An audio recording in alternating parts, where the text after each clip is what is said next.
Bienvenidos a todos ustedes a estos estudios.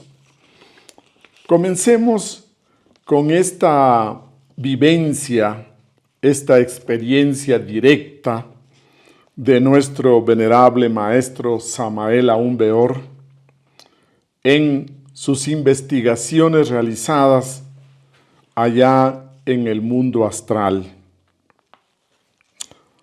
Ha mucho tiempo sucedióme en el camino de la vida algo insólito e inusitado. Una noche cualquiera, mientras me ocupaba de mis interesantísimos trabajos esotéricos fuera del cuerpo físico, hube de acercarme con el eidolon a la gigantesca ciudad de Londres.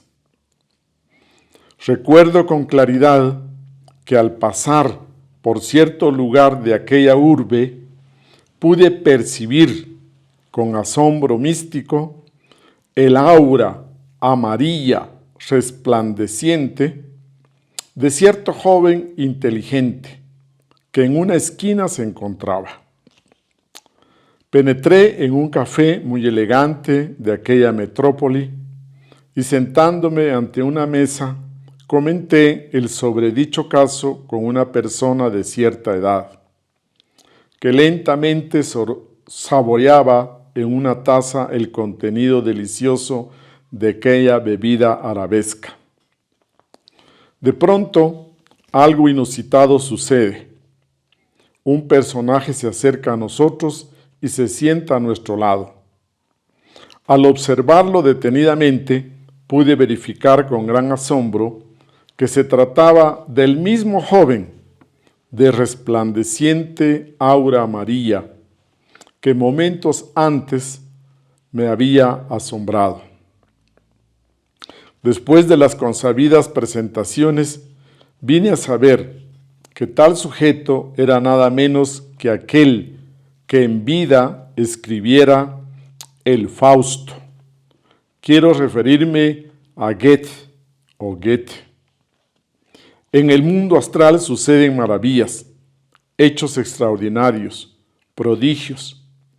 No es raro encontrarse uno allí con hombres ya desencarnados, con personajes como Víctor Hugo, Platón, Sócrates, Danton, Molière, etc. Así pues, vestido con el eidolon, quise platicar con Goethe fuera de Londres, y a orillas del inmenso mar. Le invité, y es obvio que él en modo alguno declinó tal invitación. Platicando juntos en las costas de aquella gran isla británica, donde se encuentra ubicada la capital inglesa, pudimos ver algunas ondas mentales de color rojo, sanguinolento, que flotando sobre el borrascoso océano venían hacia nosotros. Hube de explicarle a aquel joven de radiante aura que dichas formas mentales provenían de cierta dama que en la América Latina me deseaba sexualmente. Esto no dejó de causarnos cierta tristeza. Brillaban las estrellas en el espacio infinito y las olas enfurecidas, rugiendo espantosamente, golpeaban incesantemente la arenosa playa. Platicando sobre los acantilados del Ponto, él y yo, intercambiando ideas, resolví hacerle a quemarropa, como decimos aquí en el mundo físico, las siguientes preguntas. ¿Tienes ahora nuevamente cuerpo físico? La respuesta fue afirmativa. ¿Tu vehículo actual es masculino o femenino? Entonces respondió, mi cuerpo actual es femenino. ¿En qué país estáis reencarnado? En Holanda. ¿Amáis a alguien? Sí, dijo, amo a un príncipe holandés y pienso casarme con él en determinada fecha. Dispense el lector que no mencionemos esta última. Pensaba que tu amor sería estrictamente universal. Amad las rocas, le dije, las montañas, los ríos, los mares, el ave que vuela y el pez que se desliza en las profundas aguas. ¿No es acaso el amor humano una chispa del amor divino? Este tipo de respuesta, a modo de pregunta, pronunciada por aquel que en su pasada reencarnación se llamara Goethe, me dejó ciertamente anonadado, perplejo, asombrado. Indudablemente el insigne poeta me había dicho algo irrefutable, incontrovertible, exacto. Con esta anécdota, iniciemos nuestro estudio esta mañana y pasemos entonces a analizar uno de los procesos necesarios en la iniciación. Precisamente cuando el iniciado comienza su trabajo, un iniciado nuevo, entramos al trabajo de la primera iniciación de misterios mayores y entonces encontramos el trabajo de crear, de fabricar el primer cuerpo, el cuerpo físico y su contraparte, el cuerpo etérico. Con esta línea representemos este trabajo de la primera iniciación de misterios mayores. Conforme se va trabajando el cuerpo interno, el cuerpo etérico, pues lógicamente que se va trabajando también en ese despertar de la conciencia, se va trabajando sobre sí mismo en el ego. Avanzamos y pasamos a la segunda iniciación de misterios mayores y corresponde a la creación del cuerpo astral.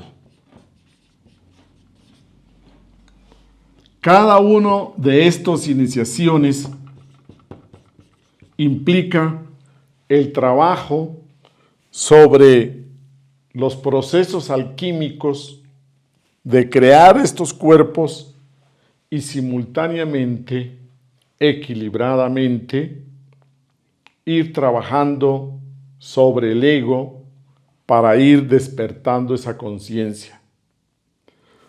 Pasamos entonces de nuestra conciencia regular, nuestra conciencia corriente, diríamos, de nosotros los seres humanos, de un 3% de conciencia libre, pasamos a formar la perla seminal, como se llama esotéricamente, cuando se acrecienta ese porcentaje de conciencia libre.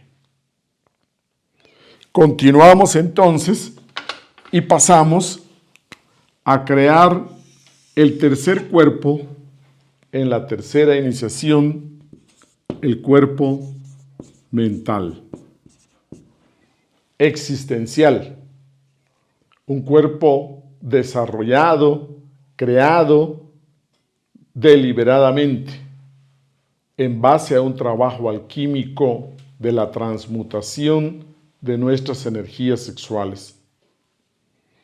Avanzamos también en el proceso del despertar, de liberar nuestra conciencia del ego y avanzamos entonces a crear el embrión áureo. Este proceso entonces, diríamos nosotros, es progresivo también. Avanzamos de la perla seminal, pasamos a desarrollar el embrión áureo y paralelamente, simultáneamente, pasamos con trabajo intenso a la cuarta iniciación de misterios mayores o cuerpo causal.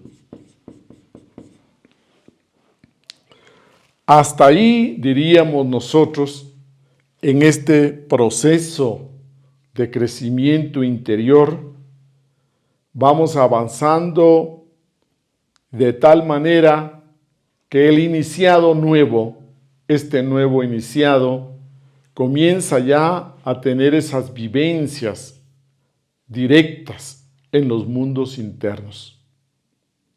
Y la siguiente iniciación, la quinta iniciación, como le llamamos, corresponde a unirnos, a fusionarnos con el alma humana.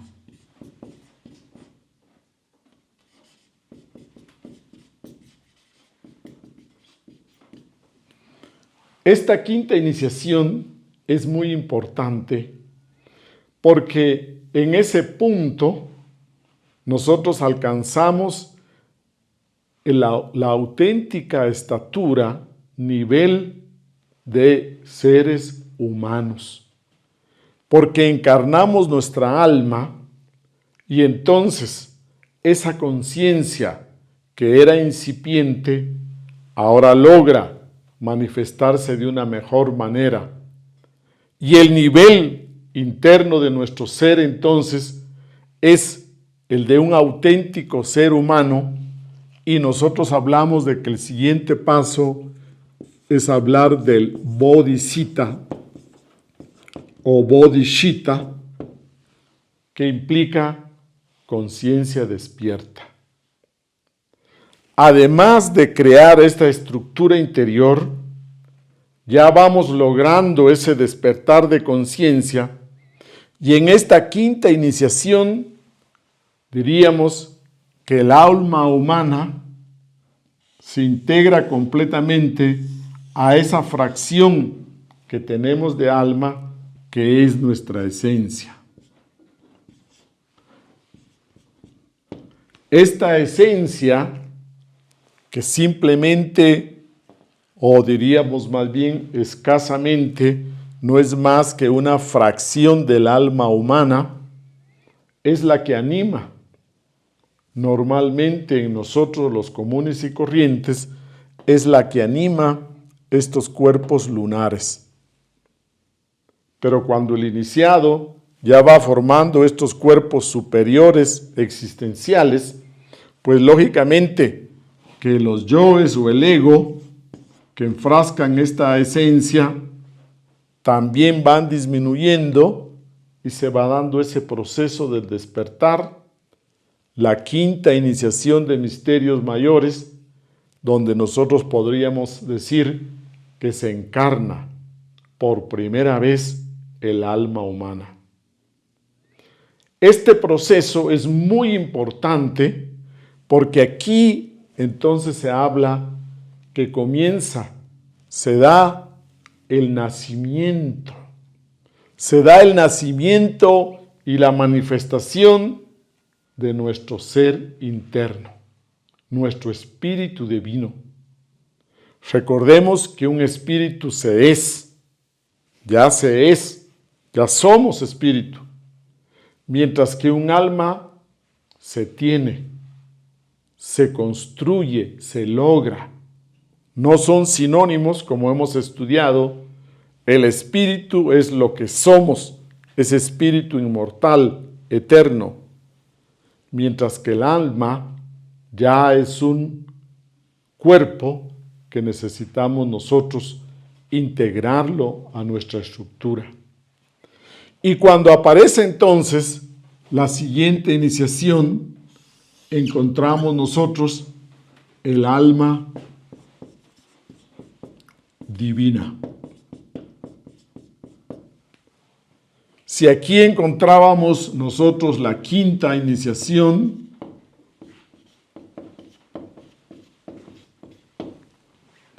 al integrar nuestra alma divina, hablamos de la sexta iniciación. Este es el desposorio de nuestras dos almas gemelas. Nuestras dos almas gemelas son internas, son interiores. Y cuando el iniciado llega a la sexta iniciación, estamos hablando que se integran estas dos partes profundas de nosotros. El alma divina con polaridad pasiva, femenina, y el alma humana con polaridad activa. Aquí encontramos nosotros el alma humana que lucha, que batalla, que trabaja en este mundo físico, que impulsa toda esta estructura para que se realice ese proceso iniciático. Mientras que el alma divina espera esa integración. El maestro Samael nos dice que mientras que el alma humana trabaja, el alma divina espera y juega. Y llega por último la séptima iniciación y entonces integramos a el maestro interno, a nuestro real ser íntimo.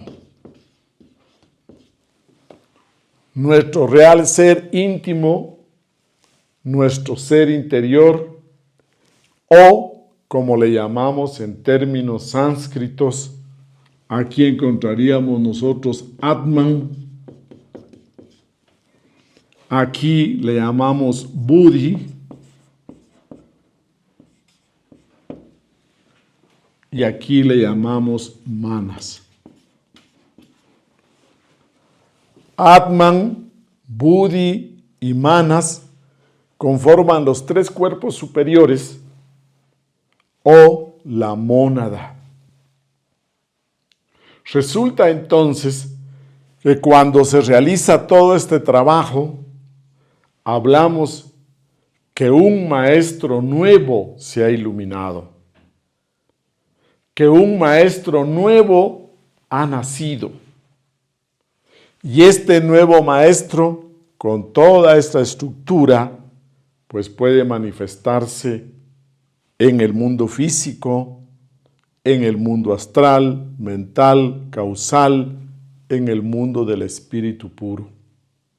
Cada uno de estos cuerpos se mueve conscientemente en su respectiva región. Existe el mundo astral, el mundo mental, el mundo causal, el mundo del alma humana, el mundo búdico y el mundo espiritual o átmico.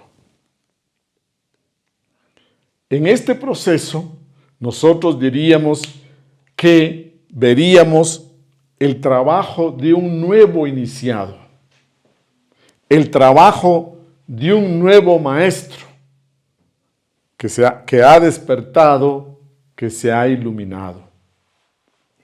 Pero cuando este maestro llega a la sexta iniciación, al estado búdico, cuando encarna el cuerpo del Buddhi, entonces se dice que alcanza el grado esotérico de Buda. Es un Buda viviente. El grado del Buda es un grado esotérico. Y todo aquel iniciado que encarne su sexto cuerpo y llegue realmente hasta el bodhisattva y despertar con conciencia, diríamos, se le presenta la situación de poder entrar al nirvana, de poder quedarse y disfrutar de esa felicidad eterna del nirvana, los paraísos, los cielos, como querramos llamarle. Pero hay maestros que renuncian, aplazan su entrada al nirvana para bajar y servir a la humanidad. Para bajar y sacrificarse por compasión, por amor, desinteresadamente, ayudando a la humanidad doliente. Esos maestros que han logrado esta estatura y que renuncian al nirvana, esos grandes maestros que renuncian a esa felicidad del nirvana y prefieren bajar y continuar ayudando a la humanidad, reciben el nombre de bodhisattvas.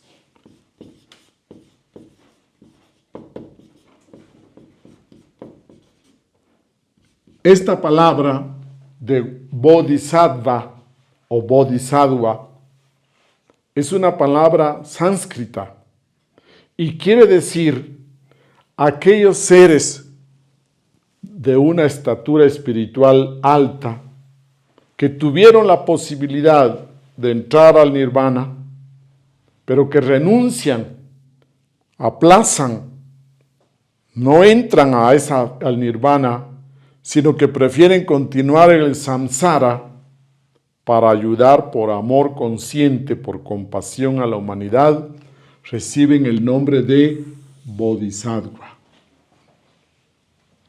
Pongamos atención a este término porque nos va a servir en el desarrollo de este tema.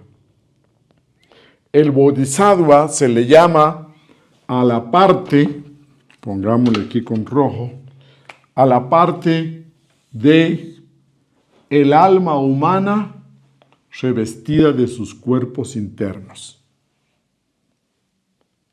A esta parte es la que se le llama bodhisattva y se le llama maestro a la parte que conformada por el Atman y Buddhi. A esas dos partes superiores se le llama el maestro. El maestro interno, decimos entonces, envía, manda a su bodhisattva para que cumpla una misión, en beneficio de la humanidad. Y así entonces encontramos nosotros que grandes seres vienen a cumplir misiones, toman cuerpo físico y comienzan un trabajo cumpliendo un propósito, una misión en este mundo físico.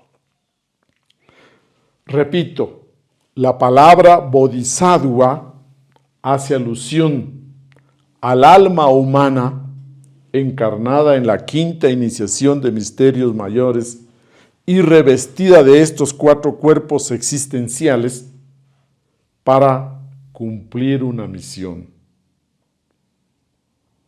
Ahora bien, no confundamos la palabra bodhisattva con el cuerpo físico y la personalidad de este bodhisattva.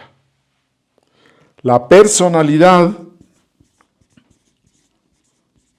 adquirida es la parte que nosotros conocemos en el mundo físico. El cuerpo físico y su personalidad adquirida es lo que nosotros conocemos y entonces podríamos nosotros poner ejemplo de encontrar la personalidad humana adquirida, por ejemplo, de Carl Gustav Jung. Esa sería su manifestación física conocida. Pero atrás está toda la estructura del bodhisattva y su maestro interno, conocido como el maestro Basílides. Cuando hablamos nosotros de un bodhisattva, hablamos de un maestro cuyo nombre a veces es conocido, el bodhisattva lo ha publicado, conocemos el nombre de su maestro interno y nosotros históricamente conocemos ese cuerpo físico y esa personalidad. Entonces recordemos que es diferente el cuerpo físico, la personalidad, la humana personalidad adquirida en esa época en que existió este cuerpo físico, y el bodhisattva, y detrás de todo está el impulso, la orden del maestro interno, que es el que envía a su bodhisattva a cumplir una misión en bien de la humanidad. Aclaremos que no todos los maestros nuevos que se autorrealizan renuncian al nirvana. Hay unos que se quedan en el nirvana, se conocen como budas de contemplación, y ellos entonces no envían al bodhisattva y se quedan allá descansando, diríamos, disfrutando de esos nirvanas. Mientras que otros, por amor, por compasión, envían a su bodhisattva a cumplir alguna misión. Pasemos ahora a recordar que en nuestro sistema solar existen los 7 planetas básicos de la alquimia. Estos 7 planetas que se toman en cuenta es en base a la ley de 7 que hemos venido estudiando, y también en base a esas masas planetarias más cercanas a nosotros. Como nosotros estamos estudiándonos y estudiando este universo, pues lógicamente que el punto de referencia somos nosotros mismos. Y no es que en esoterismo se ignore que el centro del sistema solar es el Sol, no, sino que partiendo de que nosotros somos quienes recibimos esas influencias estelares, entonces se hace referencia a nosotros como punto de partida, punto de estudio. La primera masa planetaria más cercana que tenemos, como todos sabemos, es la Luna. Esta luna que nos alumbra en las noches despejadas, y cada una de estas masas planetarias tiene su Atma Mundi, o como nosotros hablamos, tiene un ser espiritual que anima ese cuerpo físico. Así como hemos estudiado que una planta, que un animal tiene una esencia, un elemental que va ahí evolucionando, así como nosotros también estudiamos que existe en nuestro interior un alma humana y un alma divina, y nuestro ser espiritual, nuestro maestro interno, pues de la misma manera, un planeta tiene un ser que es el que rige, gobierna, anima ese cuerpo físico, esa masa planetaria. Por ejemplo, cuando usted dice, recibo las influencias de Venus, influencias amorosas, de amistad, de afecto, no estamos recibiendo esas influencias de sus componentes físicos, hierro, magnesio, zinc, etc., sino que esas influencias provienen del ser, del Atma Mundi que gobierna ese planeta. Entonces, cada masa planetaria tiene un regente. Y el regente o genio que habita esa masa planetaria es conocido en términos religiosos, que es lo más conocido, como el arcángel Gabriel. Él es el Atma Mundi del satélite que conocemos como la Luna. Luego, por distancia, encontramos nosotros a Mercurio, y Mercurio tiene su genio, su regente, y es el arcángel Rafael.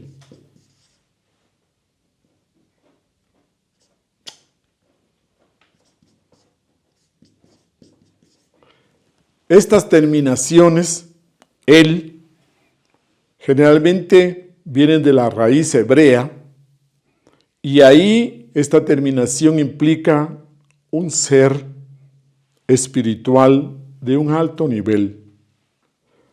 En esa jerarquía divina, más arriba de los ángeles, encontramos los arcángeles, y más arriba los querubines, los serafines, etc. La jerarquía divina que le damos a estos seres es precisamente ese del arcángel, y a veces por contracción simplemente decimos ángel para hacerlo más fluido, pero hablando con exactitud diríamos que su jerarquía de ese ser regente y que anima ese planeta es lógicamente de un arcángel. Luego, en tercer lugar, encontramos nosotros a Venus, y aquí encontramos nosotros al arcángel Uriel. Todos hemos escuchado estos nombres. Luego, en cuarto lugar, encontramos nosotros al Sol, y cuyo regente es el arcángel Miguel o Michael. Y luego en quinto lugar encontramos el planeta Marte, cuyo arcángel, cuyo genio planetario es el arcángel Samael. Luego encontramos nosotros a Júpiter, cuyo arcángel regente es Sachariel. Y en séptimo y último lugar encontramos a Saturno y al arcángel Orifiel. Estos 7 genios planetarios son los cosmocratores que desde que comenzó el día cósmico presente, desde que comenzó a funcionar nuestro sistema solar, ellos han sido los regentes de este sistema solar y aparecen en todas las tradiciones hebreas, hinduistas, tibetanos, con diferentes nombres, y diríamos nosotros, son los arcángeles, los genios, los regentes, los cosmocratores que sostienen este sistema solar en movimiento y en existencia. Ellos están ahí trabajando desde el inicio de este sistema solar, desde el inicio de este día cósmico, de este Mahavantara, y lógicamente que estarán ahí trabajando hasta que este sistema solar se apague, muera y pase a otra dimensión en la siguiente ronda. Recordemos que estas unidades de vida, estos sistemas solares, van apareciendo desde el mundo mental, bajan al mundo astral, bajan al mundo etérico y finalmente pasan al mundo físico. A esto le llamamos las rondas. Y luego, cuando ya llega el final, vuelven a penetrar hacia arriba, diríamos, hacia el mundo etérico, pasan al mundo astral y terminan su existencia en el mundo mental. Entonces hablamos de las 7 rondas que dura cada sistema solar. Estos grandes seres Lógicamente que son seres autorrealizados, iluminados, y a través de perfecciones eternales, ellos han logrado este desarrollo. Y ahora están cumpliendo este trabajo, esta misión. Resulta entonces que en cualquier momento ellos pueden enviar a su bodhisattva, y hemos estudiado entonces que el bodhisattva es la parte del alma humana revestida de los cuerpos internos, y entonces ellos envían a su bodhisattva para que cumpla una misión. Y es así entonces como el arcángel Gabriel ha enviado a su bodhisattva a cumplir misiones en la primera raza, la raza protoplasmática. El arcángel Rafael ha tomado cuerpo físico y se ha manifestado con su bodhisattva en la segunda raza, la raza hiperbórea. Y así sucesivamente, todos estos grandes seres envían a su bodhisattva en cualquier lugar a cumplir las misiones que les corresponde.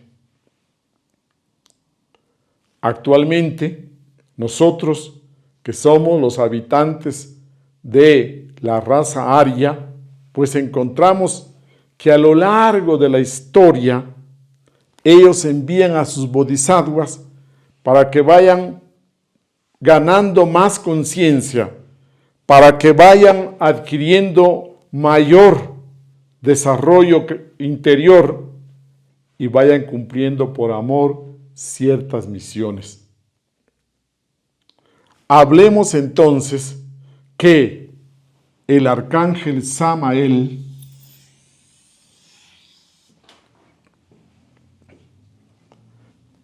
envió primeramente a su bodhisattva en la raza hiperbórea. Allá en la pasada raza hiperbórea, él tuvo una manifestación física en esa raza que todavía no era de carne y hueso, como la hemos estudiado, y ahí tuvo sus primeras manifestaciones. Luego, el arcángel Samael también envía a su bodhisattva, pero cuando se trata de estos bodhisattvas, que no son bodhisattvas, diríamos, comunes y corrientes, sino que son bodhisattvas de un arcángel, entonces se conoce con el nombre de Dhyani Bodhisattva, o sea, el bodhisattva de un arcángel. Para cualquier maestro, diríamos con todo respeto, cualquier venerable maestro que envía su bodhisattva, pues simplemente se le conoce como bodhisattva. Pero para un arcángel de esta jerarquía, entonces se conoce como Dhyani Bodhisattva. El arcángel Samael envía entonces a su Dhyani Bodhisattva en sus primeras manifestaciones allá en la raza hiperbórea.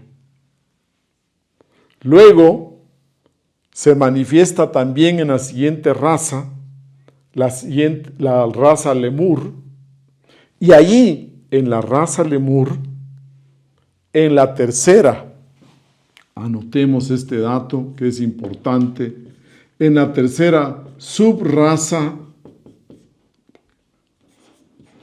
Lemur.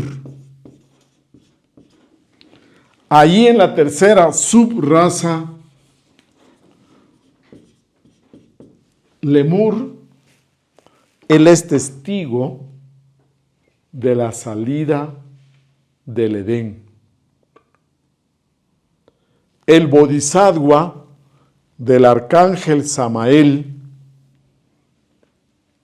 nos cuenta, nos narra, él recuerda con exactitud, ya ha hecho las investigaciones correspondientes en los registros akáshicos de la naturaleza, y él recuerda y fue testigo cómo fue que vivían, se reproducía la raza lemur, y cómo fue que fueron, diríamos nosotros, asusados, que fueron molestados por fuerzas luciféricas externas y fueron motivados a la fornicación. Y él fue testigo cuando los echaron del Edén.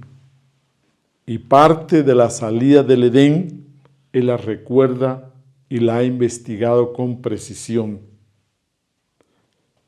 Este Bodhisattva del arcángel Samael estuvo ahí, saliendo entre todos los que cayeron en ese proceso, en esa caída, en esa salida del Edén. Ahí entonces se da la caída de este Bodhisattva. Y cuando hablamos del Bodhisattva, hablamos que el Bodhisattva puede caerse por el ego, por supuesto. Puede caerse cuando dentro de los restos de ego, porque todavía no está eliminado al 100%, el Bodhisattva se cae. Decimos en términos esotéricos que el maestro nunca se cae. La parte divina profunda nunca se cae. Lo que se cae es el Bodhisattva, esta parte inferior. Cuando usted escuche de ángeles caídos, cuando usted escuche de la rebelión de los ángeles, son los bodhisattvas los que se caen. Y generalmente el bodhisattva se cae por errores sexuales, por fornicación, por promiscuidad sexual, por adulterio, etcétera, etcétera. El bodhisattva se cae y va durmiendo su conciencia. Y poco a poco se le duerme la conciencia nuevamente. Nosotros hablamos entonces de que existen bodhisattvas caídos, bodhisattvas dormidos, y existen otros bodhisattvas que en su determinado momento comienzan de nuevo a despertar. El bodhisattva del arcángel Samael se cae entonces en la tercera subraza de la raza lemur y sale con todo un grupo de bodhisattvas. Son echados del paraíso, del Edén, de ese estado conscientivo que llamamos paradisiaco, del mundo etérico. Y luego sigue tomando cuerpos físicos como bodhisattva caído, y es afortunadamente en la sexta subraza lemur, ahí mismo dentro de la raza lemur, que logra levantarse. El bodhisattva entra a una escuela iniciática y comienza su proceso de regeneración, de recapitar los cuerpos y volverse a unir a su alma humana, volverse a unir a su alma divina y encarnar de nuevo a su maestro. Entonces decimos que aquí él hizo un buen trabajo y alcanzó una alta iniciación y ese elixir de larga vida. Y alcanzó un cuerpo inmortal. Con ese cuerpo inmortalizado, terminó toda la raza lemur y luego se manifestó también en la raza atlante. Y ahí este bodhisattva, por orden de su ser interno, el arcángel Samael cumple algunas misiones dentro de esa raza atlante. Se manifiesta dentro de esa raza atlante, en la Atlántida, con este cuerpo inmortal a lo largo de toda esta raza. Él nos cuenta y recuerda que estuvo, que acompañó en el hundimiento de la Atlántida en lo que nosotros conocemos como el diluvio universal. Él estuvo acompañando a ese Avatara, que en esa ocasión lo conocemos nosotros como el Noé bíblico, y con ese grupo de sobrevivientes de la raza atlante comienzan el nuevo proceso de esta quinta raza aria. Y con ese cuerpo, Lemur, inmortal, trabaja por orden del arcángel Samael, de su ser íntimo, allí estableciéndose en la primera subraza aria. Y este punto es importante, porque en esta primera subraza, allá en el centro del Asia, cuando recién se estaba formando el Asia, cuando con ese grupo de gente despierta, sobrevivientes, formaron la base de esta raza aria allá en el Asia, él estuvo ahí presente. Podríamos hablar que aquí, cuando hablamos de este esquema del maestro y del bodhisattva, también podemos mencionar que nuestro ser íntimo podemos relacionarlo con el Padre y el bodhisattva podemos relacionarlo con el Hijo. Por eso es que cuando hacemos nuestras oraciones, nosotros decimos, Padre mío, Señor mío, Dios mío, ayúdame. Nos estamos refiriendo a ese Dios interno, a nuestro ser, a nuestro real ser íntimo. Y el bodhisattva es el Hijo, el que es enviado para cumplir trabajos, cumplir misiones, etc. Desafortunadamente, este Dhyani Bodhisattva se cae nuevamente. Se cae nuevamente, comete de nuevo el error, diríamos por segunda vez, y pierde ese cuerpo físico. Pierde ese cuerpo físico inmortal Lemur. El maestro Samael nos cuenta que era curioso cómo él en esa época, con ese cuerpo Lemur de 4 metros de alto, tenía que intercambiar y moverse entre gente pues ya más normalita como nosotros de 2 metros, allá en la meseta central del Asia.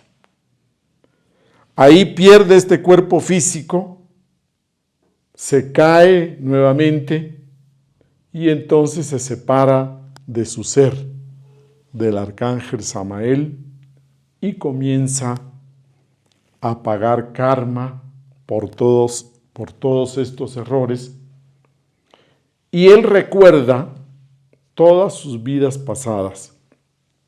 Él recuerda que después, ya caído, como bodhisattva dormido, caído, toma cuerpo físico en Egipto, y en Egipto entra a las escuelas iniciáticas, algo avanza, algo diríamos logra, y ahí recuerda que fue tutor en la época del faraón Kefren. Fue tutor del faraón Kefren, pero no logró tampoco la autorrealización nuevamente. Continúa caído algunas vidas, luego también toma cuerpo físico en el Imperio Romano. Allá recuerda como una de sus vidas, después de haber pasado por Egipto, con todo ese dharma que hizo nuevamente en las escuelas esotéricas, pasa en el Imperio Romano y cumple una misión grande porque prepara y organiza el ambiente, el escenario para la cuarta subraza aria, y ahí es la misión que cumple como Julio César. Ahí logra hacer un buen trabajo, pero como todos conocemos, más que todo es una misión de servir a la humanidad, diríamos, preparando ese escenario, abriendo, avanzando en los procesos de civilización de esa época.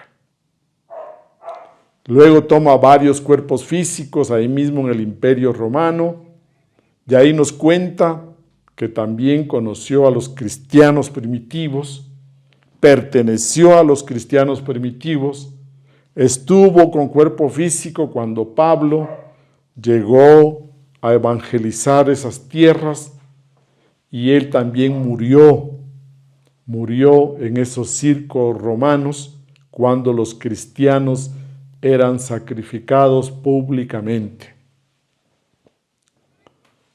El Bodhisattva cae, el Bodhisattva comienza a rodar, y por eso es que cuando se habla del arcángel Samael, que se cayó en la Lemuria, entonces aparece en la Cábala como un ángel caído, porque sí, se cayó en la Lemuria, y desafortunadamente después tuvo que rodar mucho. Así, de esta manera, el venerable maestro Samael recuerda y nos ha dejado escritas con detalle todas sus vidas pasadas. Y esto es un trabajo muy laborioso, el de recordar con detalle acciones, tareas, costumbres de cada una de las vidas pasadas. Como ustedes lo comprenderán, no es fácil. A veces recordamos escenas, cuadritos importantes de nuestra vida pasada, pero recordar toda una vida completa con hilación, pues una tarea muy injundiosa. Y el maestro Samael se dio ese trabajo para dejarnos todo ese proceso y que nosotros comprendamos cómo se van dando las cosas. Él en Roma tomó varios cuerpos físicos, luego también tomó cuerpos físicos en la Edad Media en Austria, tomó cuerpos físicos en Inglaterra, que los deja descritos en sus libros, toma cuerpo físico en España, y como estaba de moda, él por primera vez entonces viaja a América, en esos primeros años de la colonia española, llega a América y comienza a dejar estas diríamos, huellas. Él nos cuenta que en una primera visita que tuvo en América, pues traían también esclavos negros, y que él se sintió atraído e impresionado por una jovencita africana con la que se unió y tuvo hijos. Y por curiosidad, dice él, para ver qué pasaba, él era español, en ese retorno, en esa existencia, y lógicamente que tuvo su descendencia mulata, y de esa línea directa, de esas descendientes mulatos, vino su último padre en el último retorno que conocemos. Esta enseñanza nos dice que nosotros volvemos a tomar cuerpo físico dentro de la descendencia que en un pasado hemos generado, hemos dejado.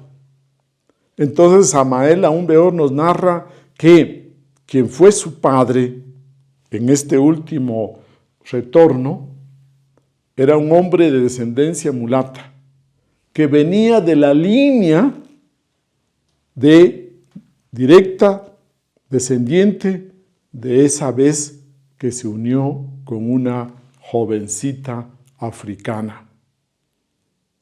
Y el alma de su padre, el alma, la parte interna, no el cuerpo físico, en cambio nos deja el dato de que fue un enemigo, que él combatió como caballero y que murió y que mató en un duelo de espadachines, y que en un duelo de espadas lo mata, y este enemigo al morir jura vengarse, jura y muere jurando vengarse. Y ahora toma ese cuerpo físico como el papá, y realmente cumplió esa venganza porque fue un padre que le dio palo, que lo azotó, que le dejó marcas en la espalda para toda la vida de lo que lo azotaba a los 10, 11 años, y que por esa razón tuvo que abandonar su hogar. Entonces démonos cuenta que este estudio de vidas anteriores, de existencias pasadas, lo hace el maestro para ilustrarnos con enseñanzas de las leyes lunares, las leyes mecánicas, las 48 leyes de karma, de recurrencia, de retorno, de evolución, de involución, de inercia, del accidente, etcétera, etcétera.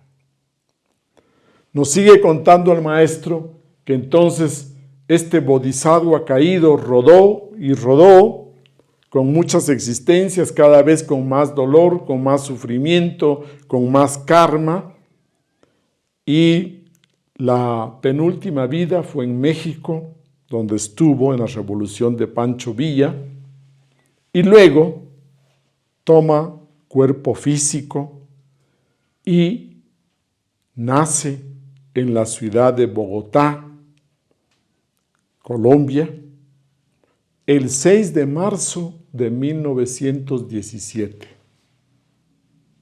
Nace en el hogar de don Manuel Gómez, ese mulato, ese quien fue un enemigo en el pasado, y su madre fue doña Francisca Rodríguez. Nace y entonces, desde muy temprana edad, como bodhisattva caído, él tiene un buen porcentaje de conciencia y tiene experiencias metafísicas suprasensibles con frecuencia. Nace y, lógicamente, que tuvo sus hermanos, un hermano Germán que lo acompañaba pequeño y que con él sufrieron muchas palizas de parte del padre, y desafortunadamente ese hogar se separa y el padre se une a otra mujer. Él tuvo una madrastra y ahí comenzó su calvario, su sufrimiento. Por lo tanto, tuvo que salir de la casa a los 11 años. Se va de la casa con la espalda, diríamos, marcada del látigo que recibió, y sale y comienza, diríamos, a caminar, comienza a crecer en la calle y a tener esas experiencias de vida. Conforme él va creciendo, pues lógicamente que va buscando con una sed muy particular, como bodhisattva caído, va buscando, y es así entonces que busca experiencias en las experiencias de médiums espiritistas, todo lo que es metafísico, todo lo que le atrae, todo eso con inquietudes espirituales. Se cuenta que caminaba por los cementerios de noche y entonces iba y pateaba las tumbas y les decía: muertos, enséñenme lo que los vivos no pueden enseñarme.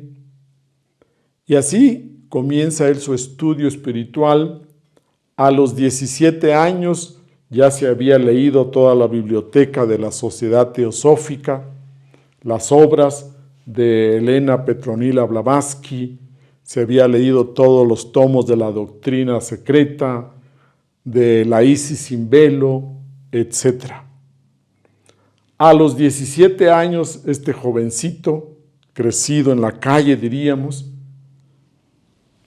da ya sus primeras conferencias ahí en la Sociedad Teosófica.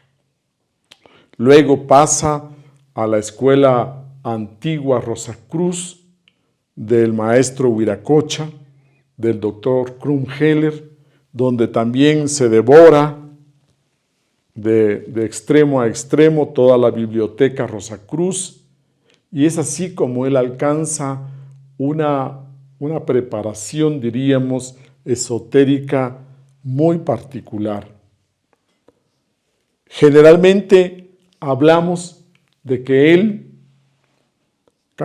después de todo esto, comienza a darse cuenta que la búsqueda es interior y comienza a dedicarse a la meditación profunda.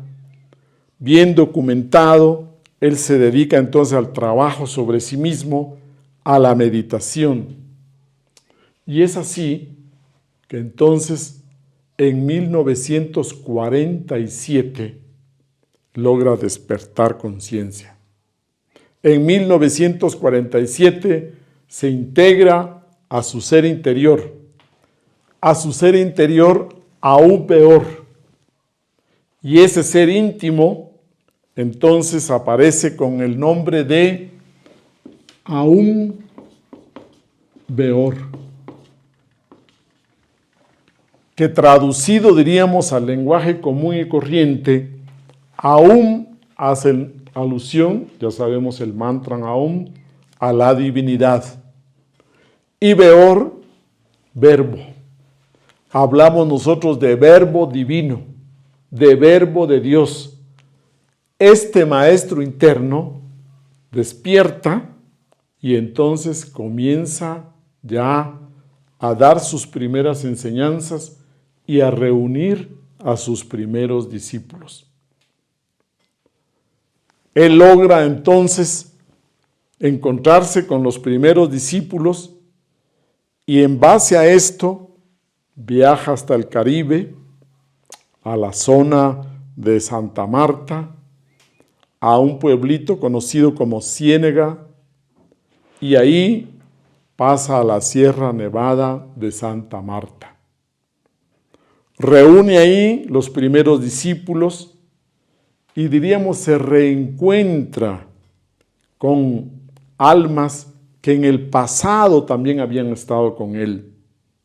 Y así nosotros encontramos que entre sus primeros discípulos más sobresalientes aparece el señor don Julio Medina Vizcaíno, aparece don Celestino López Lindo, Pedro López Lindo, don Joaquín Amortegui, don Ignacio Amortegui, don Filadelfo Novoa y algunos otros que conformaron esos primeros grupos, y especialmente unos bodhisattvas caídos que habían hecho grandes trabajos en el pasado.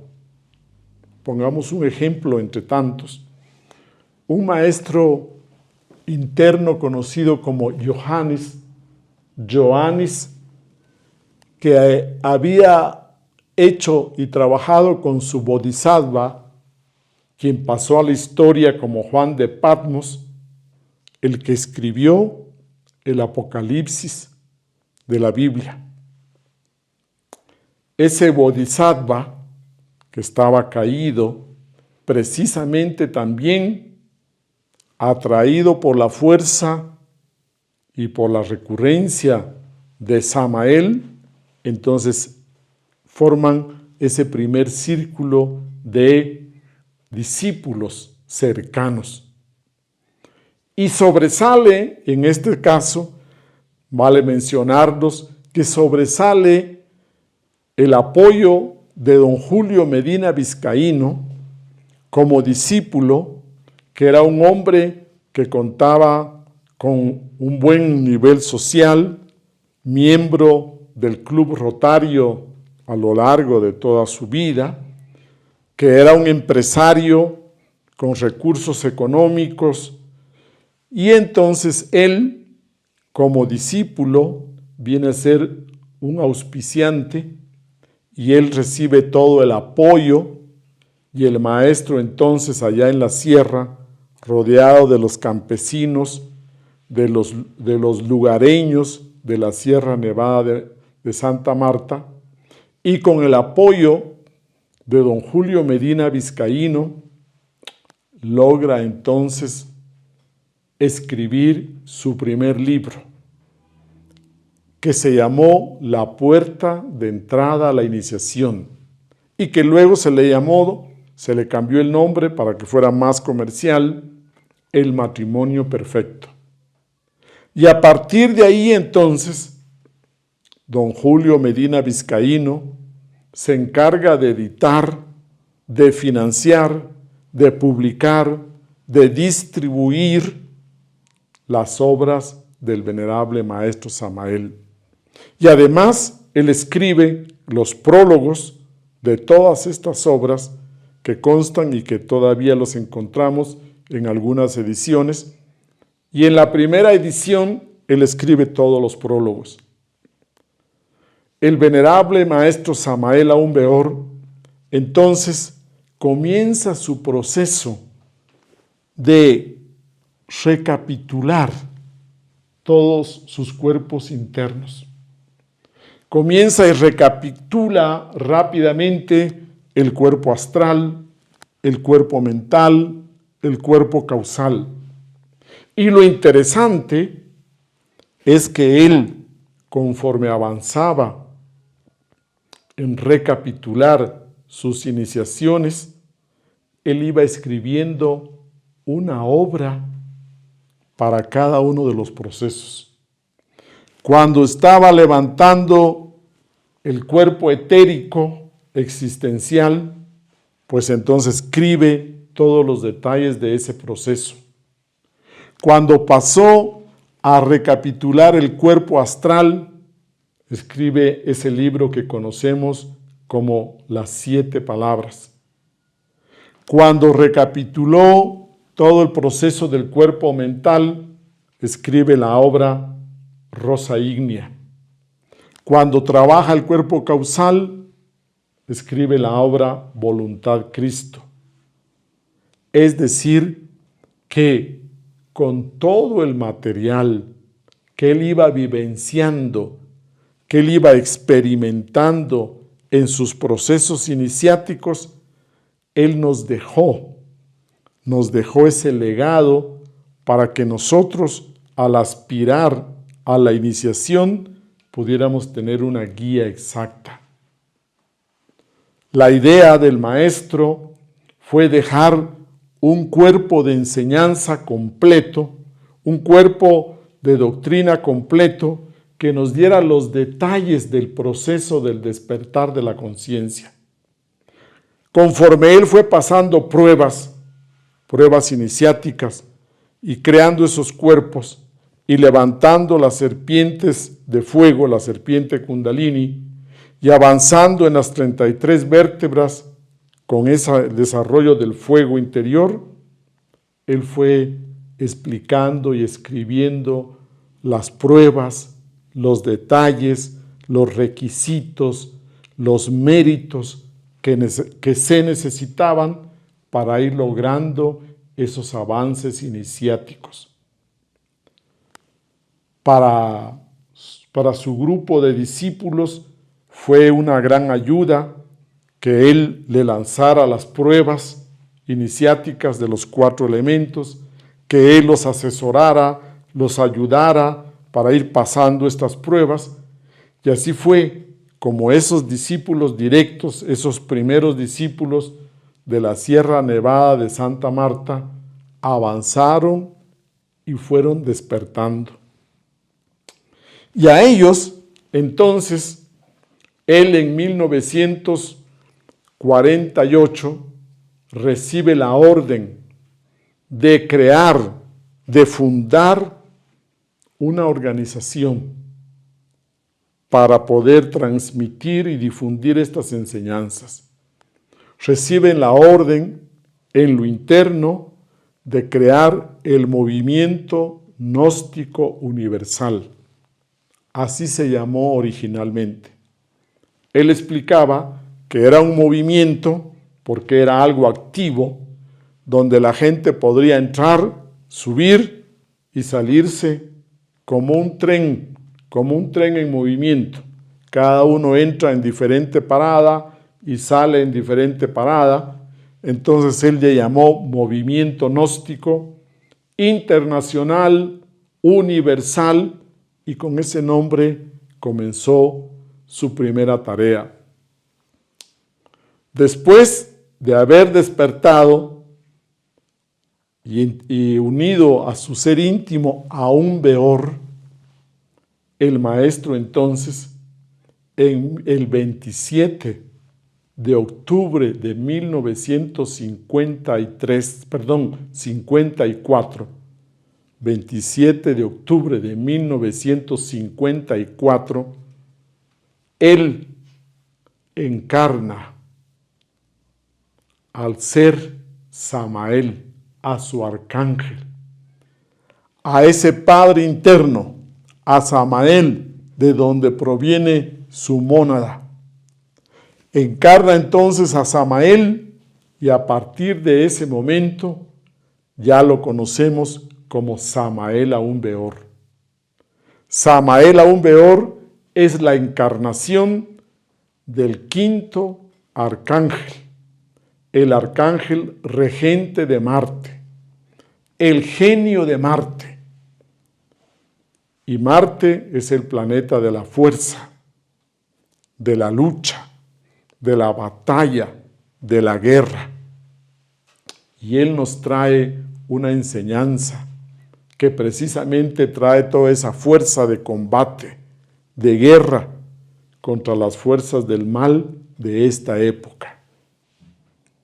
El 27 de octubre de 1954, a partir de las 2 de la tarde, se reúnen en el Templo Mayor del Summum Supremum Sanctuarium, y ahí, reunidos con 11 maestros de misterios menores, unos y otros de misterios mayores, el maestro Samael entra en un estado de catalepsia, en una dura mesa preparada, él se acuesta y ahí, con una almohada, él comienza su proceso. Y conforme entra este proceso del nacimiento, el descenso a la tierra del arcángel Samael, también vienen los ataques de las fuerzas opuestas de la logia negra. Y entonces se incendia la almohada que él tenía ahí debajo de la cabeza. Pero eso no los detiene. Y entonces el maestro Joanny, que era el que dirigía, ordena que hagan cadenas, ordena que a través de un proceso de cadenas esotéricas ellos se protejan, mientras que otros esgrimen sus espadas, y pasa todo este proceso desde hasta aproximadamente las 7 de la noche. Ahí nosotros hablamos de el nacimiento segundo, el nacimiento espiritual, la Navidad espiritual, donde ese ser, el arcángel Samael, vuelve, diríamos, a su bodhisattva, toma este Dhyani Bodhisattva para cumplir una misión. Y a partir de ese momento, diríamos, conforme él continúa avanzando en su proceso iniciático, el arcángel Samael va tomando fuerza, va haciendo todo su proceso interno, va eliminando más de sus defectos y cumple una misión pública gigantesca. Es importante mencionar que con ese primer grupo de discípulos allá en la Sierra Nevada, el maestro también recibe la orden de construir un templo subterráneo.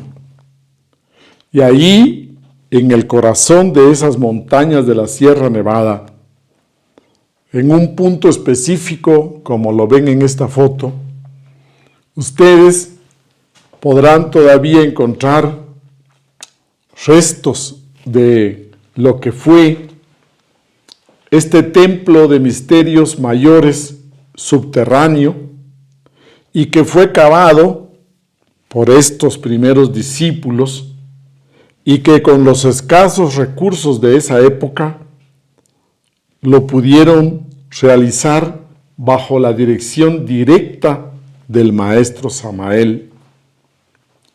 Ahí él preparó el lugar para el advenimiento del arcángel Samael. Él mismo preparó ese templo subterráneo, metido así dentro de la montaña, y en ese templo se realizaron muchos trabajos esotéricos previos y luego después a lo largo de años para que se diera todo ese proceso de la encarnación del arcángel Samael. Un templo subterráneo tiene más poder, tiene más fuerza que una catedral sobre la superficie de la tierra, y esa fue la orden que recibió de los maestros de la bendita Logia Blanca.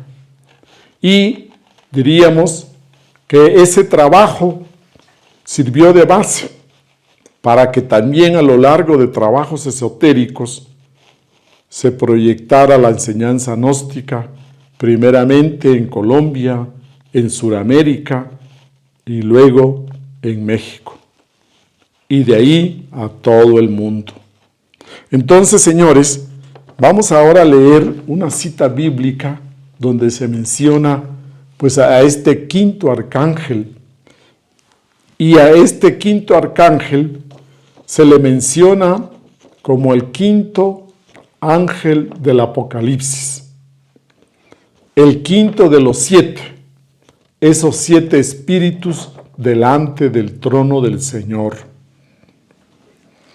Si nos remitimos al Apocalipsis capítulo 19, versículo 11, leemos: Entonces vi el cielo abierto, y he aquí un caballo blanco, y el que lo montaba se llamaba Fiel y Verdadero, y con justicia juzga y pelea. Sus ojos eran como llama de fuego, y había en su cabeza muchas diademas, y tenía un nombre escrito que ninguno conocía sino él mismo. Estaba vestido de una ropa teñida en sangre, y su nombre es el Verbo de Dios. Y los ejércitos celestiales, vestidos de lino finísimo, blanco y limpio, le seguían en caballos blancos. De su boca sale una espada aguda para herir con ella a las naciones, y él las regirá con vara de hierro. Y él pisa el lagar del vino del furor y de la ira de Dios Todopoderoso. Y en su vestidura y en su muslo tiene escrito este nombre: Rey de Reyes y Señor de Señores. Estos versículos hacen alusión precisamente al quinto arcángel de los 7, al arcángel Samael, regente de Marte. Veamos. Primeramente, hablamos que aquí encontramos que está vestido de una ropa teñida en sangre. Y esto es por todos los combates que al maestro Samael le tocó librar en los mundos internos con su grupo de discípulos para poder abrir brecha, abrir camino a la llegada de la era de Acuario.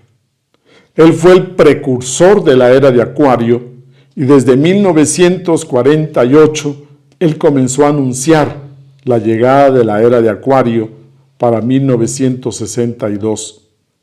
Y lógicamente que encontramos grandes anécdotas donde él con sus discípulos tenían que combatir a espada directa contra esos demonios de las fuerzas del mal. Y ahí fue entonces donde también pudo él encerrar a esos jefes del mal y para poder difundir esta enseñanza del quinto evangelio. Y luego aquí aparece con claridad el verbo de Dios, aún peor, verbo de Dios, verbo divino.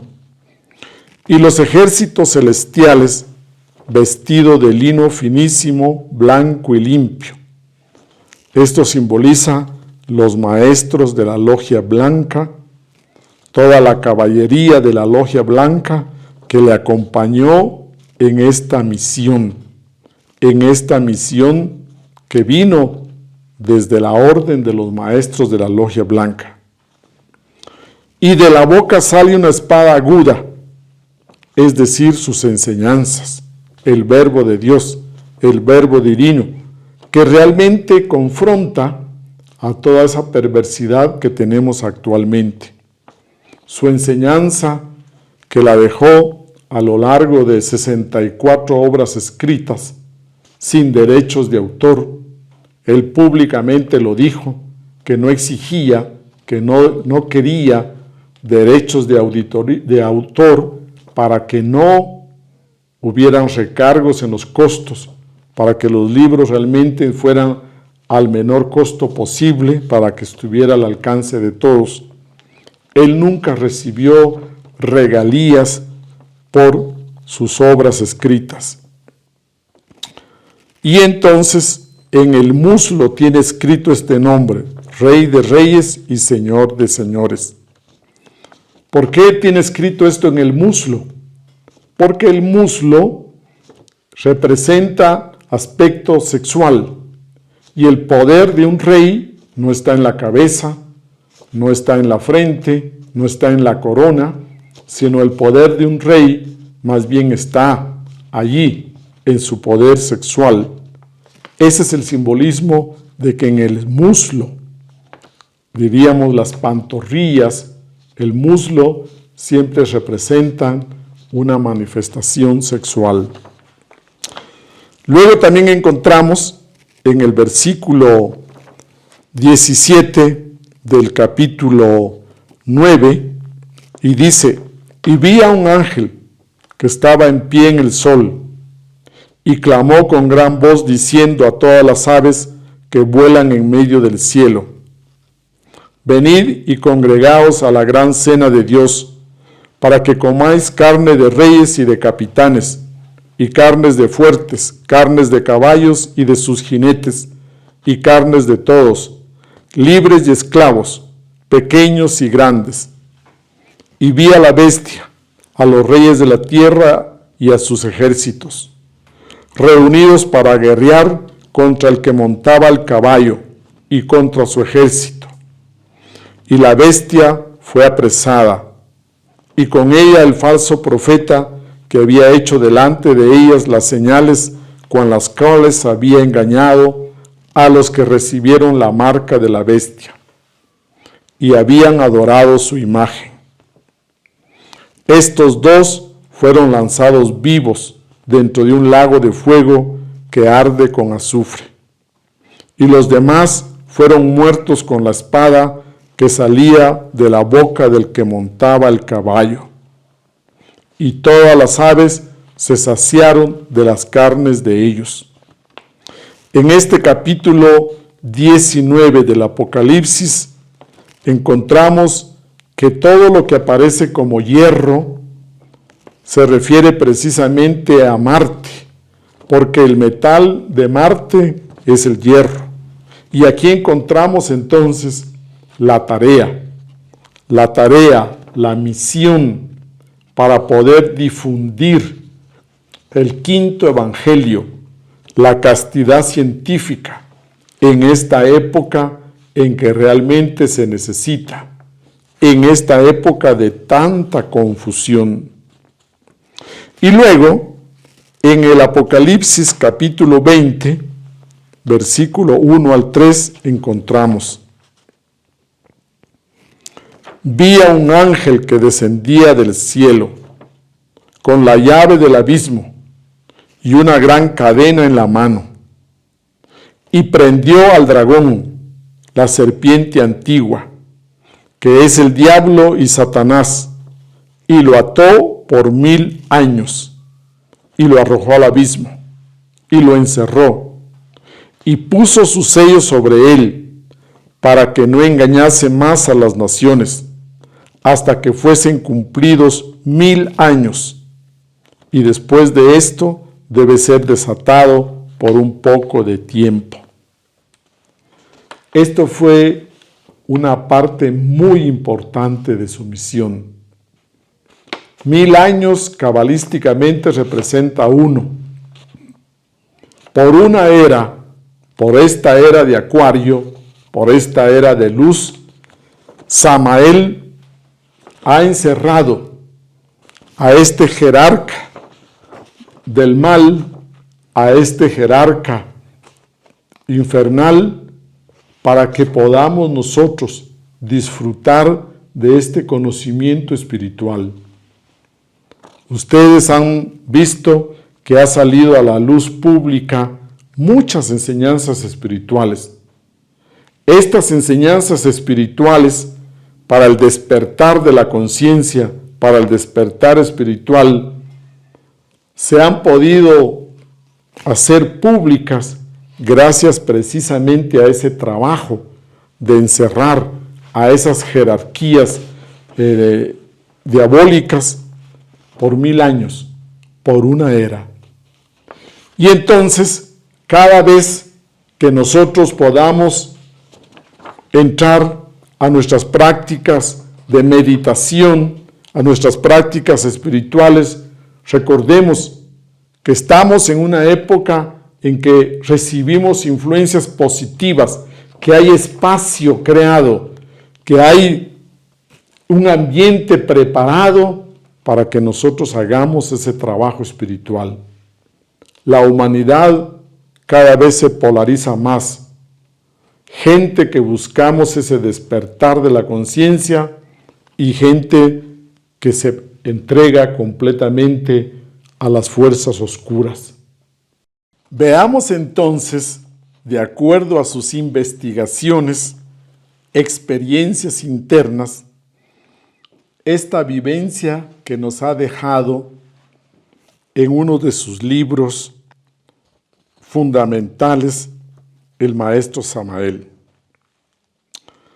Pregunta de sus estudiantes: ¿podría decirnos cómo son las bacanales y orgías en el tercer círculo dantesco o región sumergida de Venus?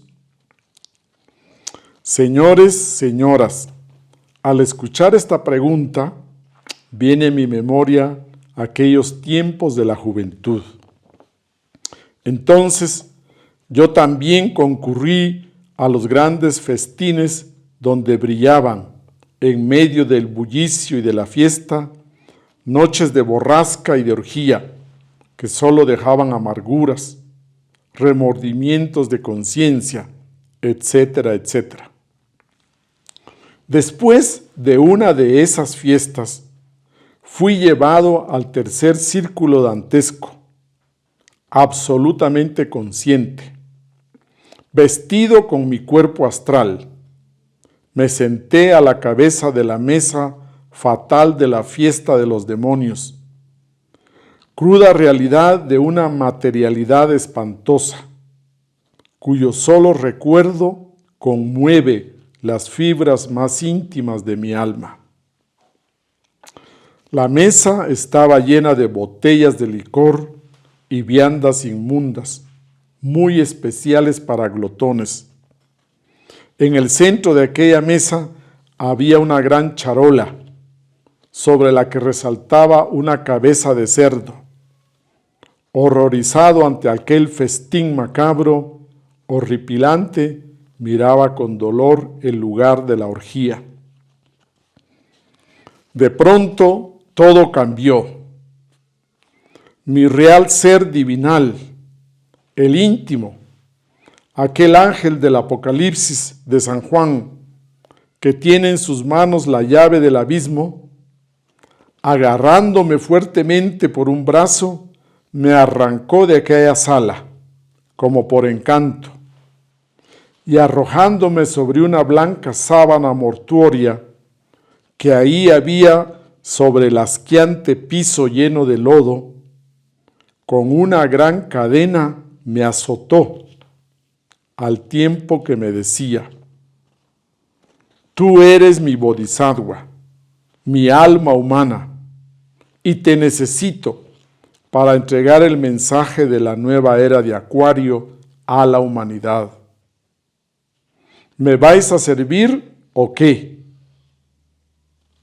Entonces yo, compungido de corazón, le respondí: sí, Señor, te serviré. Estoy arrepentido. Perdóname, pues. Así fue, amigos, como vine a aborrecer licores, festines, glotonerías, borracheras, etcétera, etcétera.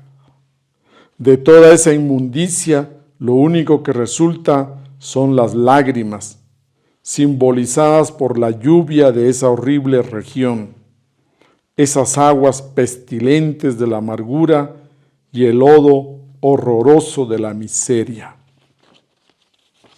Esta experiencia vivida por el maestro en el mundo astral, cuando él comenzaba su misión, esas vivencias internas donde este arcángel Samael reprendía a su bodhisattva para que no se distrajera en cosas banales, para que realmente cumpliera su misión. Cada uno de nosotros tiene que darse cuenta que es nuestro ser, con toda su sabiduría, el que puede guiarnos, impulsarnos para ese despertar, para esa revolución. Los Dhyani Bodhisattvas traen esa fuerza, diríamos, y son una semilla con una potencia para cumplir una misión. Y veamos esta última experiencia clara en la que el maestro realmente recibe, porque él recibió todas estas orientaciones y órdenes precisamente allá en los mundos internos. Una noche cualquiera de verano, hallándome en ese estado conocido en el mundo oriental como Nirvikalpa o Samadhi, la meditación fue muy profunda y lo que me sucedió fue algo maravilloso. El tercer aspecto de la Prakriti asumió ante mí la espantosa figura terrible, divina, de Proserpina o Hécate, como le llaman los griegos. Y luego habló en un lenguaje de sabor apocalíptico. Esta perversa civilización de víboras, esta gran Babilonia, será destruida, y de todos sus pueblos no quedará piedra sobre piedra. El mal del mundo es tan grande que ya llegó al cielo. Esta humanidad ya está totalmente perdida. No tiene remedio. Entonces, lleno yo de gran temor, dije: oh madre mía, estamos ante un callejón sin salida. Proserpina tomó su parábola y me dijo: ¿quieres hacer conmigo un negocio? Sí, madre mía, estoy dispuesto a ese negocio, fue mi respuesta. Y esta salió de mis labios con gran firmeza. Proserpina, la reina de los infiernos y la muerte, tomó nuevamente su parábola y dijo: tú abres el callejón sin salida y yo los mato. Acepto, madre mía, señora mía, contesté de inmediato. Pasaron luego ante nosotros ciertas damas de alto mundo. Estas damas lograron el nacimiento segundo y de sus cuerpos solares emanaba esplendorosa la luz solar. Desafortunadamente estas damas no habían disuelto el yo pluralizado, ni eliminado sus cuerpos lunares. Les saludé, mas no respondieron, y llenos de orgullo, ni siquiera se inclinaron reverentes ante la Madre Divina. Todavía tienen orgullo, y es que llevan dentro de sí mismos los vestigios de la gran ramera, cuyo número es 666. Esto fue todo lo que se me ocurrió decir. Voy a tener que examinar a todos estos, dijo la Madre Divina, refiriéndose en forma divina a los 2 veces nacidos en esta época en que vivimos. Pasaron luego entre nosotros ciertos caballeros, vestidos también con los cuerpos solares, pero a diferencia de las damas, estos sí se inclinaron llenos de profunda veneración y respeto ante la Madre Divina y ante mi insignificante persona que nada vale. Estos son hijos del sol, exclamó la Madre Cósmica. Después de todo, entré en un periodo de profunda reflexión. Si algunos 2 veces nacidos deben todavía ser examinados rigurosamente, ¿qué suerte le puede aguardar a la gran ramera? ¿Cuál será el destino que le aguarda a esta raza lunar? Samael entonces, con estas vivencias, recibe directamente la orden de cumplir su misión. ¿Y cuál es la misión del arcángel Samael, que ha descendido a la tierra y se ha encarnado? La misión podríamos nosotros resumirla en lo siguiente.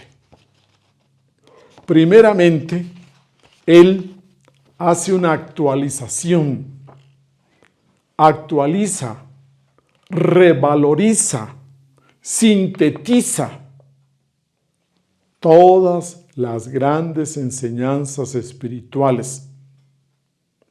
A lo largo de todas las épocas las hemos conocido, pero con el tiempo se van desfigurando, tergiversando, se van desmembrando, se les quita, se les pone, se les aumenta, entonces se desfiguran esas enseñanzas espirituales trascendentales. La primera parte de la misión del maestro entonces es investigar en los mundos internos, en el mundo astral, en el mundo mental, investigar estas enseñanzas y realmente sintetizarlas en lo efectivo, en lo puntual, en lo preciso directamente. Entonces, por ejemplo, ustedes recordarán el mantra que teníamos, que conocemos todos, el mantra Tetragrammaton. Es un mantra en hebreo, muy antiguo. El maestro Samael, investigándolo, va y se mueve al mundo búdico, pasa al mundo átmico, al mundo del espíritu puro, y ahí, en medio del espacio, él grita el mantra, Tetragrammaton. Y de repente, de todos los rincones, aparecen ángeles, querubines, serafines, tronos, y todos sacaron la cabeza ahí, ese momento, para ver quién estaba haciendo ese escándalo, quién había pronunciado en vano, quién había pronunciado innecesariamente ese nombre sagrado de Dios. Así como esta experiencia, el maestro Samael revisa, actualiza, revaloriza todas las enseñanzas que a lo largo de las épocas hemos recibido Al maestro Samael se le acusa de que él ha tomado enseñanzas de diferentes lugares, de diferentes maestros. Pues precisamente esa fue su tarea. Sintetizar lo efectivo, sintetizar lo mejor, para que nosotros con efectividad podamos alcanzar en menor tiempo ese despertar.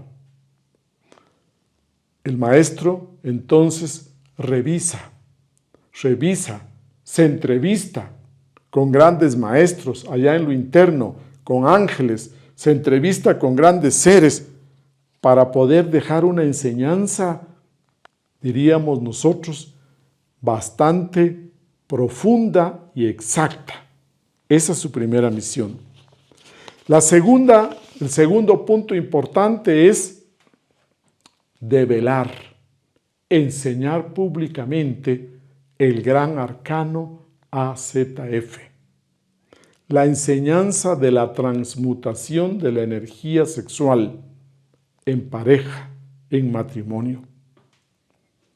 Ese es un alto honor, esa es una gran misión que no se la dan a cualquier maestro. Fue al arcángel Samael el que le tocó ese privilegio y por lo tanto también esa responsabilidad. Entonces, uno de los puntos medulares es enseñar el quinto evangelio, la quinta verdad, la creación de los cuerpos internos, la eliminación del ego de raíz a través de esta práctica del arcano AZF. El tercer punto, muy importante, es crear todo un conjunto de prácticas, crear todo un cuerpo doctrinario, todo un conjunto de prácticas que él sintetizó como la fórmula de morir, más nacer, más sacrificio por la humanidad. Morir, trabajar sobre el ego y eliminarlo, no podarlo, sino eliminarlo. Nacer, crear los cuerpos internos, unirnos a nuestro ser esencial y sacrificarnos por la humanidad desinteresadamente, porque él como bodhisattva lo ha vivido todo el tiempo cumpliendo misiones a lo largo de muchas vidas, a lo largo de muchas encarnaciones. Esta es la tercera vez que este bodhisattva se levanta. Y como él dice, yo ya conozco el camino del despertar espiritual, porque me he caído y me he levantado, me he caído y me he levantado, y esta es la tercera vez que estoy de pie. Entonces él tiene la autoridad moral, espiritual, de enseñarnos este camino.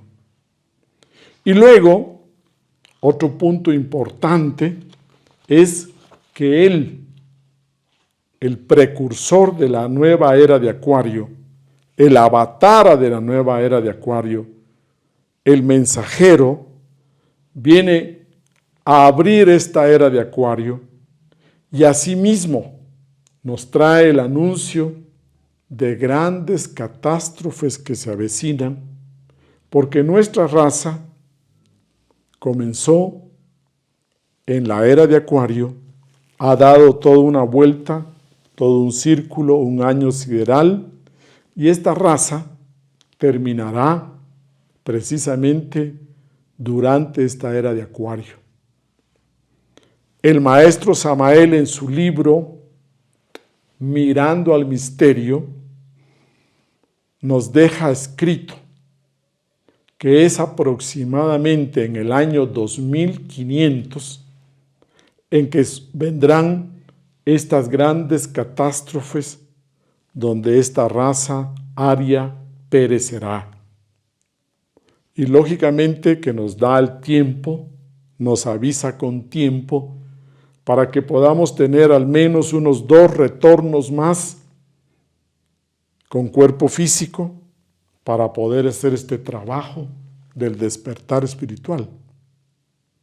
Si nos avisara 10 o 20 años no tendría sentido.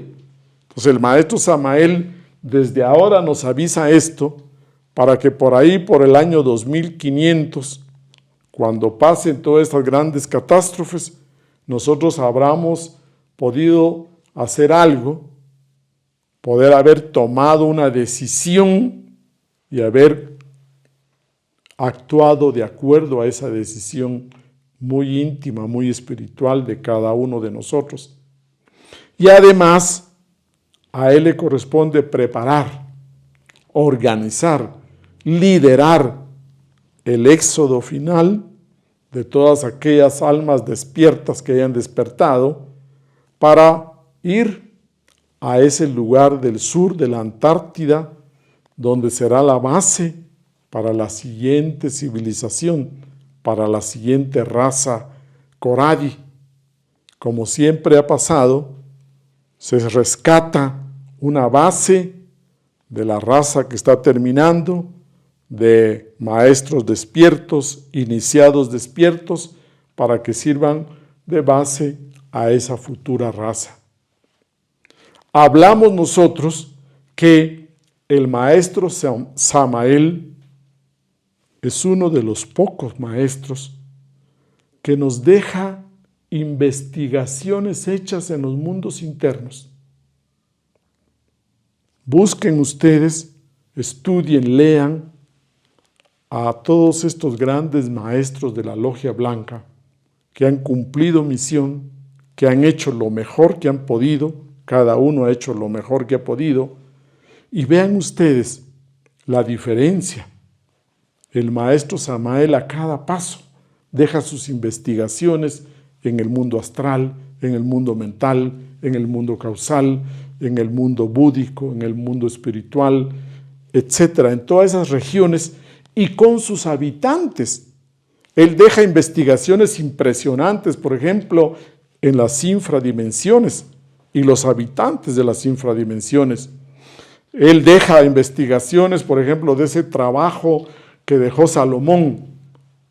Salomón dejó una famosa conjuración de los 7 arcángeles y el maestro investiga uno por uno todos los personajes que se mencionan en ese trabajo de la conjuración de los 7 arcángeles, escrita en esa época de Salomón y que existe todavía en nuestros días. El maestro Samael investiga en los mundos internos y entrevista a personajes como Carlos Marx, como Rasputín, por ejemplo. Investiga en lo interno a muchos personajes de la historia nuestra importantes y nos deja esas enseñanzas. Entonces, yo quiero motivarlos a ustedes de que si ustedes buscan un auténtico gurú de la venerable Logia Blanca, ustedes investiguen, estudien, encuentren al maestro Samael Aún Weor. Revisen su vida, su obra, su legado y con toda confianza ustedes pueden recibir esas enseñanzas de la venerable Logia Blanca porque están completamente cernidas, actualizadas y comprobadas. El discípulo preferido, diríamos nosotros, el cirineo del venerable maestro Samael Aún Weor, fue entonces don Julio Medina Vizcaíno, el venerable maestro Garga Cuchines. Él fue el que lo apoyó, fue ese gran padrino, auspiciador, que desde el inicio lo apoyó. Él fue el que financió, editó todas las obras del maestro Samael. Él fue el que lo sacó de la cárcel cuando estuvo allá en la segunda iniciación de misterios mayores. Ahí dentro de la cárcel estuvo 40 días y escribió el libro Apuntes secretos de un gurú. Y fue el don Julio Medina Vizcaíno, el venerable maestro Garga Kuchines, quien pagó los abogados para sacarlo de la cárcel. Él fue quien lo apoyó cuando el maestro Samael, amenazado de muerte, tuvo que huir, salir huyendo de Colombia y luego emigrar pasando por la isla de San Andrés primero, luego pasando por Panamá, pasando por Costa Rica, llegando a San Salvador, fundando centros gnósticos y finalmente llegó a México, donde por orden de la Logia Blanca en lo interno se estableció y no pudo salir. No pudo salir porque la Logia Negra lógicamente quería matarlo, eliminarlo, y la venerable Logia Blanca le aseguró protección a él y a su familia mientras permaneciera allí en México. Julio Medina fue quien lo ayudó también a lo largo de esos años y luego fue nombrado soberano comendador a nivel mundial y él se encargó de difundir y de transmitir las enseñanzas gnósticas a lo largo de toda Suramérica y Centroamérica. Entonces, nosotros queremos hacer un reconocimiento, nosotros queremos brindar un tributo espiritual a estos dos grandes seres, el arcángel Samael Aún Weor, su cirineo, don Julio Medina Vizcaíno, venerable maestro Garga Kuchines.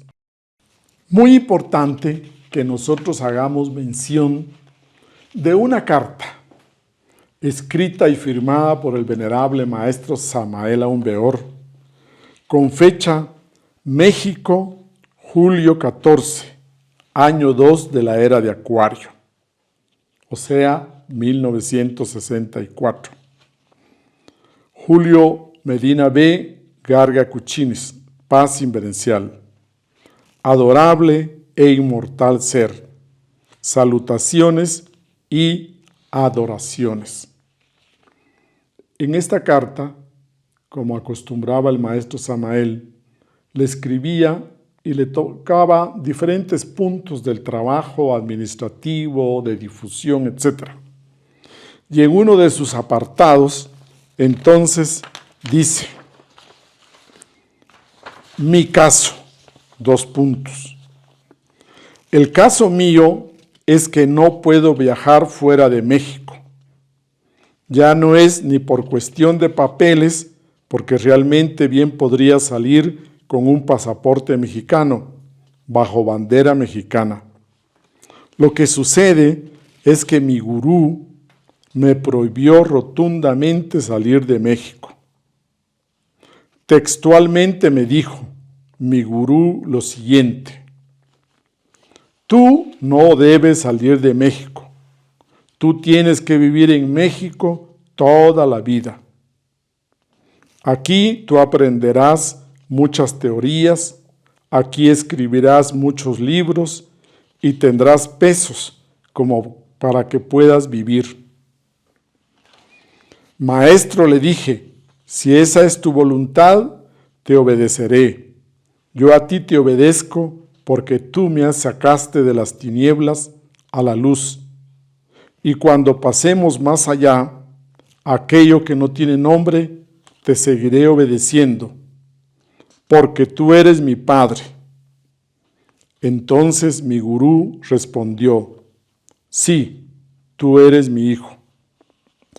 Mi gurú es un lemur inmortal que conserva su cuerpo desde la Lemuria. Es claro que cuando yo trague tierra, ocuparé el puesto de él, y tú tendrás que ocupar el puesto mío, y tu puesto será ocupado por tu discípulo más amado. Y mi gurú ocupará el puesto de su gurú. Él tiene también su gurú. Así nosotros dependemos de nuestros discípulos. Nada en el universo es vacío. y por lo tanto todo puesto debe quedar ocupado por un seguidor.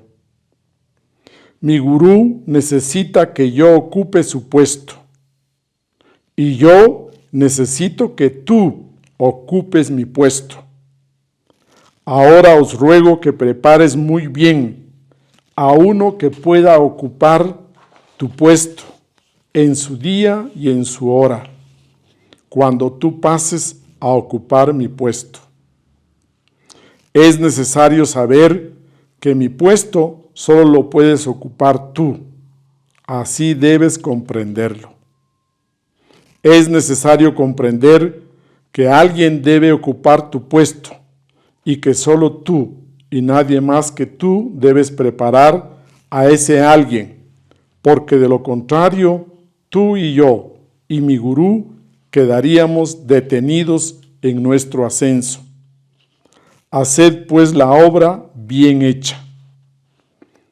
Había proyectado viajar a la Tierra Santa con muchos hermanos, ya te lo había dicho, pero con esta orden de mi gurú ya cancelamos dicho proyecto. ¿Entendido? Tú ya eres un iniciado de quinta iniciación, un Buda, y por lo tanto entiendes que nada puede quedar vacío, porque el universo es un cuerpo sólido. Debes entender que a su tiempo tendrás que ocupar mi puesto y ser el jefe supremo del movimiento. Prepárate y prepara a tus seguidores y prepara a tu discípulo más amado.